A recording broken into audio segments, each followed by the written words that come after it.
There is a moment, a specific, measurable, almost invisible moment, when the squirrel in your yard stops seeing you as a threat and starts seeing you as something else entirely. You probably didn't notice when it happened. Most people don't, but it happened. And it happened on a specific day, at a specific time, triggered by a specific thing you did. Something so small you don't even remember doing it. And in that exact second, something shifted inside that small, quick, intelligent brain. A door opened that had been closed your entire life. Tonight, we're going to walk through what actually happens inside a squirrel's mind in the moment it decides you are safe. Not what we assume, not what we hope. What scientists have now measured, recorded, and proven. And by the end of this video, the squirrel outside your window will not look the same to you again. Welcome back to the Squirrel Mind. Before we go further, I want you to picture something. The squirrel you've been seeing. The one that keeps showing up. The one on the fence, on the branch, on the edge of the deck. Hold that squirrel in your mind for a second, because everything I'm about to tell you, it's already been happening to that exact one. Stage 1. The watching. Long before a squirrel decides anything about you, it watches you. And I don't mean glances. I don't mean the quick, startled looks when you step outside. I mean a structured, deliberate, scientific kind of watching that researchers at the University of Exeter spent 4 years documenting. What they found was this. A squirrel that has chosen to evaluate a human will observe that human for an average of 9 to 14 days before making any decision at all. 9 to 14 days.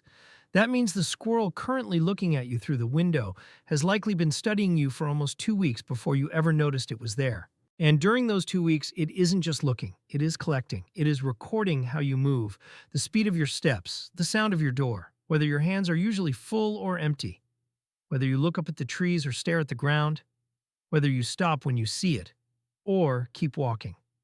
Every one of those data points gets filed away. And here is the part most people don't realize. It is not filing them away as a general impression of humans. It is filing them away under one specific category. You, individually, your face, your shape, your sound, your schedule. The squirrel is building a profile. Now, why does it bother? Why would a small animal with brain the size of a walnut spend 2 full weeks watching one specific person? Because in the squirrel's world, the cost of being wrong about a human is everything. A wrong decision means death. A right decision means food, safety, and a territory it can hold for years. So the squirrel doesn't guess. The squirrel studies. And while it's studying you, your brain is doing something completely different. Your brain is barely noticing it at all. This is the strange asymmetry of the relationship. It knows you. You don't know it yet. Stage 2, the decision.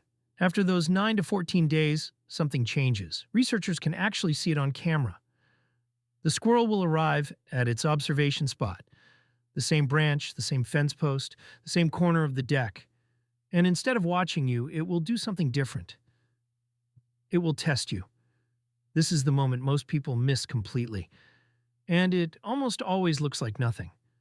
The squirrel will come closer than it has ever come before. Maybe by a foot, maybe by 2. Just close enough that its body language is saying, what will you do? And whatever you do in that moment, that is the data point that decides everything. If you freeze, if you slow down, if you keep doing what you were doing, if you speak quietly, if you do not lunge, do not grab, do not chase. The squirrel files that response. And here is what's happening inside its brain at that exact second. A small structure deep in the squirrel's brain, the amygdala, the same fear center humans have, is firing. It is screaming threat. It is doing what it has done every time it has ever seen you. But this time, a second region overrides it. The hippocampus, the memory center. And the hippocampus is pulling up 2 weeks of data on you. 2 weeks of evidence. 2 weeks of this human has not hurt me. And in that moment, the hippocampus wins. The fear signal gets suppressed. The threat label gets removed. And a new label gets attached to you. Not safe friend, because squirrels don't think in those terms, but known, predictable, cataloged. That is the moment. And neurologically, chemically, something measurable just shifted. Cortisol drops. Heart rate stabilizes. Pupils relax. The squirrel just decided about you, and it will never go back. That is one of the most remarkable things about squirrel cognition. The decision is not temporary. It is not reset every morning. Once a squirrel categorizes a human as known, that category holds. For years, a study from UC Davis tracked individual eastern gray squirrels for up to 4.5 years and found that the squirrels remembered specific humans they had categorized, even after seasons of no contact. 4.5 years. That means the squirrel that decided about you last spring still remembers you, still recognizes you, still has you filed, and it's been doing something with that information ever since. Stage 3, the recognition. This is where it gets strange. Once a squirrel has decided you are known, its brain starts processing you differently. Not just emotionally, but visually. Princeton researchers found that squirrels who have categorized a human begin to recognize that human's face within zero point 0.2 seconds of seeing it. 0.2 of a second. Faster than you can recognize your own face in a mirror. The squirrel sees your jawline, your hairline, the exact distance between your eyes, the way your mouth sits when it's relaxed, the angle of your shoulders, even the rhythm of your blinking. All of that, encoded. And the moment any of those things appear in its field of vision, the squirrel's brain pulls up your file instantly. This is why the squirrel doesn't run when you step outside anymore, but bolts the second your neighbor does. Your neighbor is unknown. Your neighbor has no file. Your neighbor triggers the amygdala. You don't, because the squirrel decided about you weeks ago. But here's the part almost nobody talks about. When a squirrel sees a known human, the same part of its brain lights up. That lights up when it sees other squirrels in its own social network. Read that again.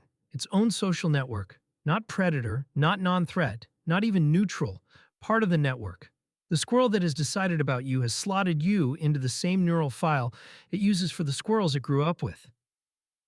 You are not a friend in the way a dog is your friend. You are something different, something the squirrel has no word for, and neither do we. You are a known member of its world. Why does it choose certain humans? This is the question that gets asked most often. Why does the same squirrel approach one person in a house, and never the others? The research is surprisingly specific on this. Squirrels choose humans who are predictable, humans who move slowly, humans whose hands stay visible, humans who pause when the squirrel pauses. But more than any of those, squirrels choose the human who looks at them, not stares, not chases with the eyes, just sees them.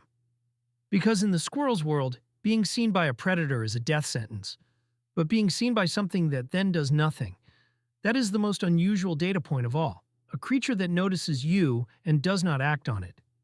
That violates everything the squirrel's instincts predict, and once that violation happens often enough, once a human has noticed the squirrel 10 or 15 times and done nothing each time, the squirrel files that human under a new category.